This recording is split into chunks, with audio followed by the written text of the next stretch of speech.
Okay, so we are talking about point slope form. We are on lesson 4.3.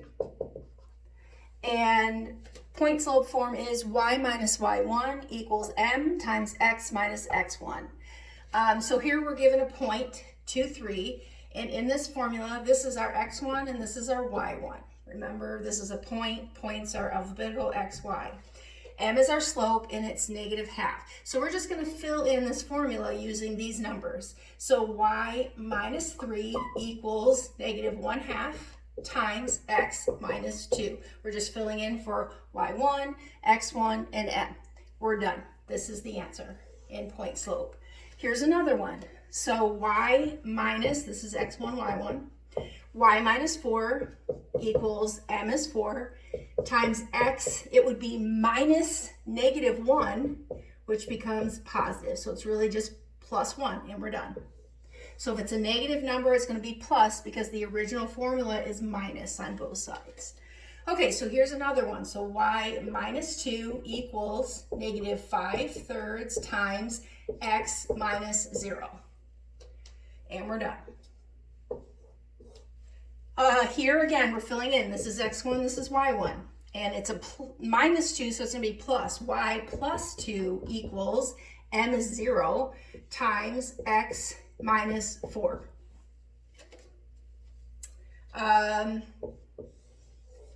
Now we're given 2 points, so we have to figure out the slope first. Remember, slope formula is y2 minus y1 over x2 minus x1. So this is going to be x1, y1, x2, y2. So we're going to subtract 5 minus 6 over -2 minus -4. So that becomes plus a positive. So on top we get -1, and on the bottom we get 2. So m is -1/2. We can use either one of these points.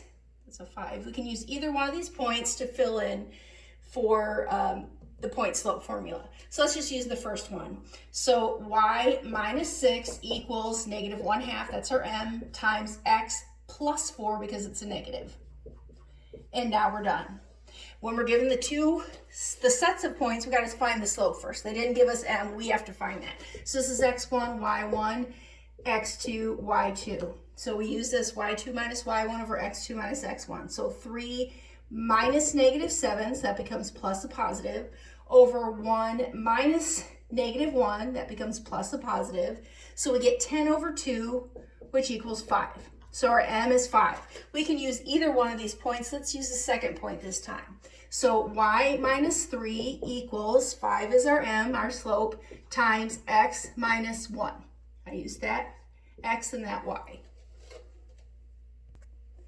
Okay, now we're going to go backwards. We're given an equation in point slope form, and we're going to say what a point is on this line from this equation, and also what the slope is. Remember, this is the formula. The slope is m, so we just have to look for the one that's next to the x minus x1. So the slope is 2/3, and the point, this is x, and then this is y, and it's supposed to be minus for the formula. So if it's a plus 2, it's actually a minus 2 for the point. So this is the slope and the point. Over here, the slope is what is next to the x minus x1. So the slope is 1/2. The point is 3, 3. Here, the slope is 1/4. And the points, because these are both positive, they're both going to be negative. It's -2, -5, because remember, the formula is minus. In this one, y doesn't have a minus anything. So that actually means that our y part is going to be 0. And our x will be -3, because it's minus in our formula. And then slope is what is with the x minus -3 in that case. So 2 is the slope. Okay, here the slope is -3. What is next to the x minus x1? And our x, since it's positive 1, is going to be -1, and our y is 8. Here, we don't have anything past this. So that means our x is 0. Our y is -3 because it's a plus. It's supposed to be minus. And then our slope is still this. What is with x? So our slope is -1/5. Have a good day.